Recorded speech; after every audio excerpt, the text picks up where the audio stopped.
We are, after all, in Stuttgart in Germany. How can we not talk about that one name?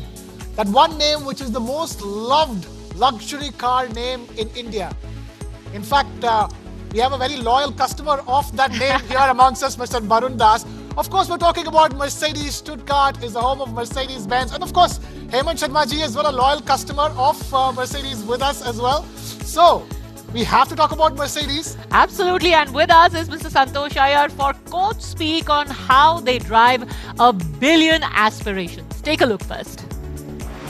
A billion dreams accelerating forward. A nation powered by ambition and aspiration. India, driving the global consumption story. Santosh Iyer leads the way, setting new standards. Join him as he explores India's billion aspirations, the Coach Speak. Well, all of us know what that logo means. I think in India we have seen those logos being put on all brands of cars. And my favorite was when I saw it even on a scooter. All yours. The stage is yours. Thank you. Santosh Iyer, the stage is yours, sir. Yes, please. Yeah, check. Well, good afternoon, everyone.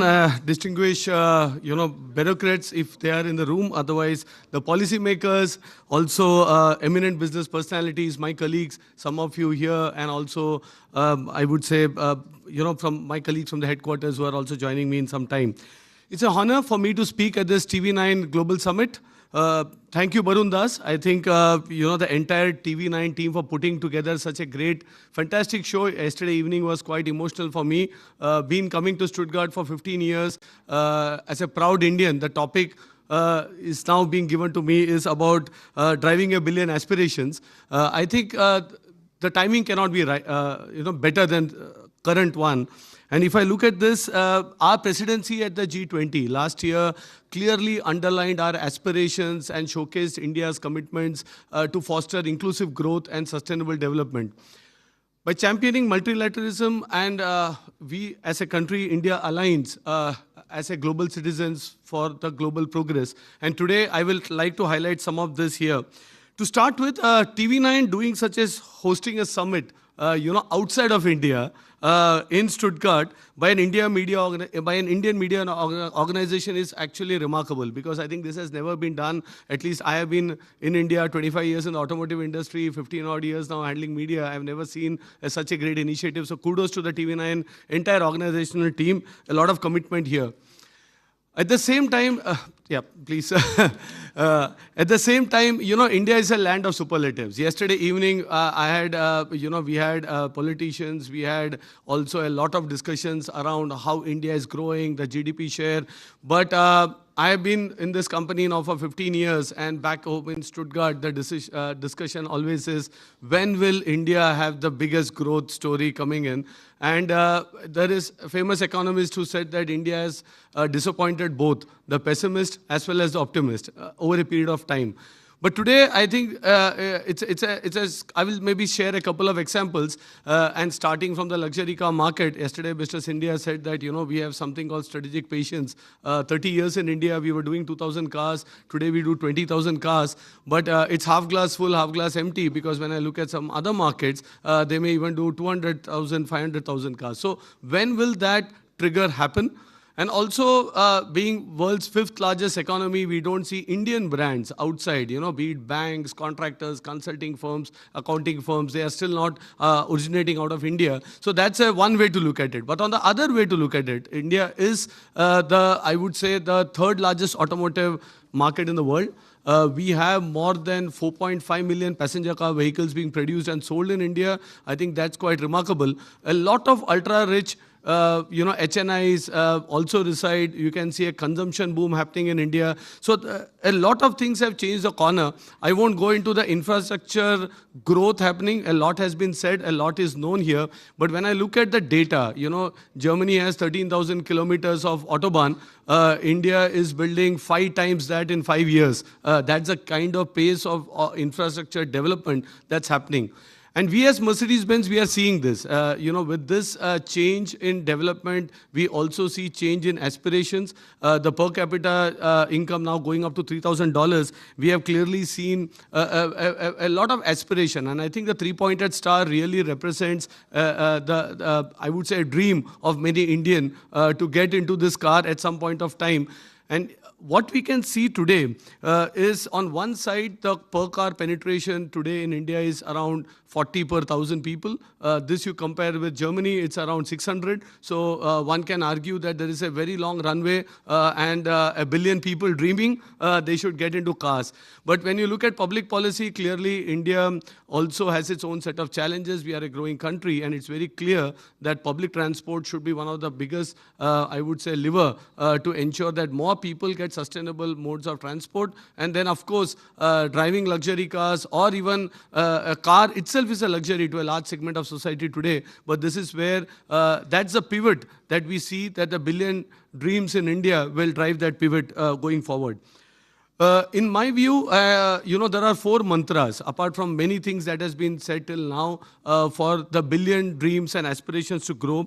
Number 1 is manufacturing, for sure, because let me give another statistics.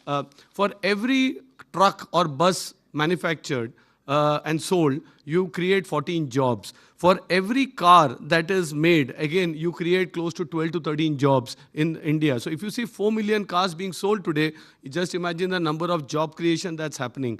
And if India has to grow at the 6% growth, surely automotive industry alone can help in getting employment, getting jobs. That's one part, but this cannot be on the traditional setup because the labor cost arbitrage is a thing of the past. Many countries will take up. The core mantra for success would be to combine digitalization in manufacturing. A lot of work happening on digital twins, on trying to make it faster, better, and I think in terms of quality as well. So I think that's something that we need to, again, pivot on. The second thing, which is very much linked to manufacturing, is also about, so the Make in India is great, but it's time now we make in India for the world.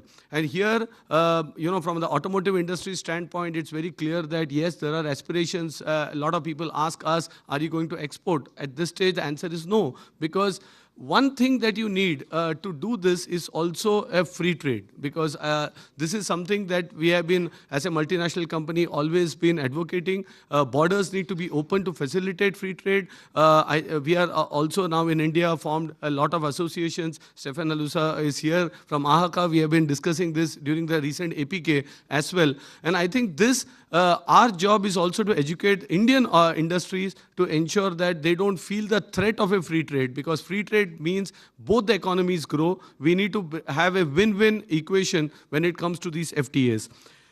Third, of course, I think the last panel was great and enlightening, so I won't delve into empowering the youth also in terms of getting skill development. But I think the biggest, again, opportunity for India is increasing gender diversity in workforce. Today, with a very low participation of the women workforce, we are not capitalizing the huge potential that lies in India. And the demographic dividend, because most of us are lying on simple mathematics saying that, India is having a 1.4 billion, growing at an X rate. This young population, they will start consuming. But for them to consume, they need to have the money in the pocket. The per capita GDP needs to go up. And for that, inclusion of the women workforce will mean that the household income, because today an Indian household is dependent on one income household, and that something which pulls development, growth, consumption down. But inclusion of diversity, inclusion of women more in the workforce will lead to this faster acceleration. Last not the least, which is a bit very close to my heart, you have clearly a strategy from India about green transition. I think the statistics that was mentioned yesterday by Honorable Minister Ashwini Vaishnavji, that India today, 45% of the energy today in India is from renewable, non-fossil fuel based resources. It's staggering. And this comes into for the future, we are discussing about from being a net importer of energy to a net exporter of green energy. This something will change the balance of trade because manufacturing goods and services is one end of the spectrum, but I think energy export coming out of all the initiatives will change the game. But on the other side, now coming back to the automotive industry, we need to also transition to electrification much more rapidly. Use this on one side, the electrification agenda of the government to shift into green energy. On the other side, transform with electric cars. I think the government has a lot of policy initiatives there. India leads in carbon neutrality, leads in decarbonizing the sector. We cannot grow as a country and fulfill the billion aspirations by putting more cars on road or more vehicles on road without decarbonizing. So decarbonizing need for India, again, this comes that if there is an X country at an X rate of electrification, should India also go in that same trajectory or even more? And the answer, in my opinion, is we need to do much more than any other country in the world to electrify so that we decarbonize the sector as we grow. Else, we have different set of challenges in public health as well as in other policies. So to conclude, I would say much has been done, a lot has been done, I would say, and adapted to drive the billion aspirations. I am a firm believer that execution is the only strategy customer or the market or the consumer sees. So can the policymakers, can the business houses all execute? I think media plays a big role in questioning this, in trying to push this, and I would love that to continue. And before I end, I grew up in India, which had and I will translate to English as well, but there's a very famous song. It said, "Hum honge kamyab ek din, ek din, ek din," with lot of dots there. And I grew up, it means in English, we will become successful one day, one day, one day, dot, dot, dot. But it's time we become successful today and not tomorrow. And that mindset we saw in the policymakers yesterday, in the bureaucrats, in organizations like TV9, which are really pushing the agenda very strongly, getting the cultures together. This is just not a business delegation. This is how the aspirations of 1 billion people in India will be aspired. We all, I think Germany and India has a very great connect. As I said, personally, been here for 15 years, coming here almost once a quarter, a lot of association with a lot of friends here. I can't be more proud. Thank you once again, TV9, and for sharing my thoughts on driving aspirations for billions back in India. All the best and have a nice day ahead. Thank you. Thank you, Mr. Iyer, for that. Please, requesting to stay on stage. And can we please request Mr. Florian Stegman, Mr. Ruben Kasper, and Mr. Barun Das on stage to please felicitate our guest.